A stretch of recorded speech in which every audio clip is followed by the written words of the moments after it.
없으니 살아가는 이 모든 순간이 주 은혜임을 나는 믿네. 성경 유습을 걷다 오늘은 잠언 17장입니다. 오늘 잠언 17장은 어제 16장보다 더 다양한 주제에 대한 가르침입니다. 먼저 1절에서 6절까지 몇 가지의 다양한 주제를 다루고 있습니다. 1절에서 마른 떡 한 조각에서 마른 떡은 물기가 없어서 딱딱하여 먹기에 적절하지 않은 것으로 먹을 음식이 거의 없는 가난한 집을 상징합니다. 여기에 대조적으로 물질적인 부를 나타내는 표현은 제육으로 가득한 집인데요. 제육은 제사 음식으로 당시 최고의 음식이었습니다. 즉 가난하지만 내적으로 화목한 가정이 부로 가득 차 있지만 외적으로 다툼 있는 가정보다 낫다는 것을 강조하고 있습니다. 3절에서 도가니와 풀무는 금속을 녹여서 불순물을 제거하고 순수한 제품을 만들기 위한 도구인데요.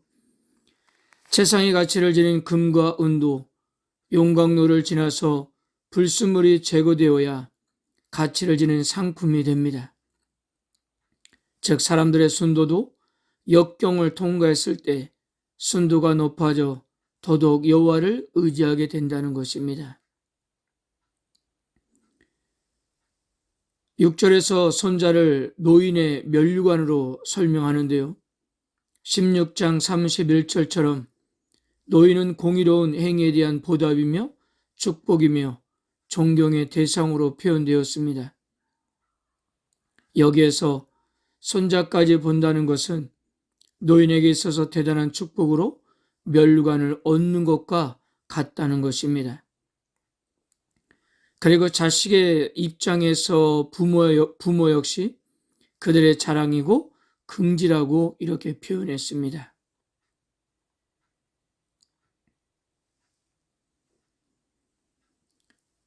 (7절에서) 28절까지는 미련한 자에 대한 잠언입니다. 미련한 자라는 표현이 총 9번이나 언급되어 있는데요. 여기에 히브리어 단어는 세 단어로 표현되었습니다. 첫째, 나발, 둘째, 게실, 셋째, 에밀인데요. 왜 이렇게 세 단어로 표현됐는지는 알 수가 없습니다. 8절을 보면 뇌물은 주는 사람에게 있어서 성공의 열쇠 같다는 역할을 한다는 것인데요. 얼핏 보기에 뇌물에 대한 긍정적인 평가처럼 보이지만 결국 그렇지 않습니다. 왜냐하면 23절에도 동일하게 뇌물에 대한 부정적인 이미지를 소개하고 있기 때문입니다. 8절에서 뇌물이 그 사람에게 보석 같다고 했는데 여기서 보석은 마술을 부리는 돌, 우리말로 요술 방망이처럼 그런 능력이 있다는 것입니다. 사람들은 그런 요행을 바라면서 뇌물을 주는 것이 아니겠습니까? 그러니까 여기서의 표현은 뇌물이 옳다, 그르다는 평가가 아니라 뇌물 자체가 가지고 있는 힘에 대한 묘사라고 보면 되겠습니다.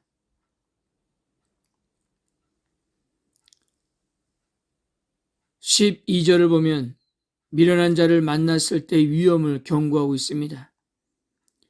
물론 곰은 사람을 공격하는 위험한 동물이지만 가장 무서울 때가 새끼를 데리고 있을 때인데 그런 그 새끼를 빼앗긴 곰을 만나는 것보다 더 위험한 사항은 미련한 자를 만나게 되었을 때라고 했습니다. 왜냐하면 그가 저지르는 미련한 일의 파괴력은 감당할 수 없기 때문이었을 거예요.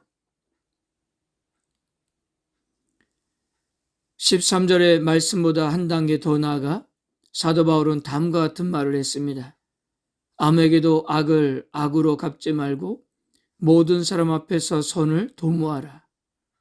악에게 지지 말고 선으로 악을 이기라. 21절, 25절을 보면 미련한 자를 가진 아비와 어미 모두에게 걱정거리와 고통됨을 말해주는데요. 따라서 부모는 자식의 죄를 위해 관심을 기울여야 한다는 것입니다. 나머지 언급되지 않는 부분은 읽으면서 쉽게 이해가 되리라 믿습니다. 사랑하는 성도 여러분, 오늘 17장에서 미련한 자를 일컫는 주된 히브리어 단어는 완고하다라는 뜻의 케셀인데요. 이 단어처럼 미련한 자는 고집쟁이와 같아서 끝까지 지혜의 목소리에 귀를 기울이지 않고 스스로 파멸의 길로 향하는 것입니다. 이 미련한 자의 특징은 다툼을 일으킨다는 것인데요. 그 다툼이 자신에게 유익을 가져온다고 생각하기 때문입니다. 그런데 그러한 미련함은 자신에게도 다른 사람에게도 전혀 유익이 되지 않는다는 거예요. 그렇게 선을 넘고서는 왜 삶이 침몰에 가는지를 알지 못하고 있는 것입니다. 결국 그들은 하나님의 복을 소유할 수가 없었던 것입니다. 우리들은 하나님의 지혜로 다툼이 아닌 사랑을, 교만이 아닌 겸손을, 불의가 아닌 공의를, 거짓이 아닌 진실을 선택하며 살아가야 하겠습니다. 아멘.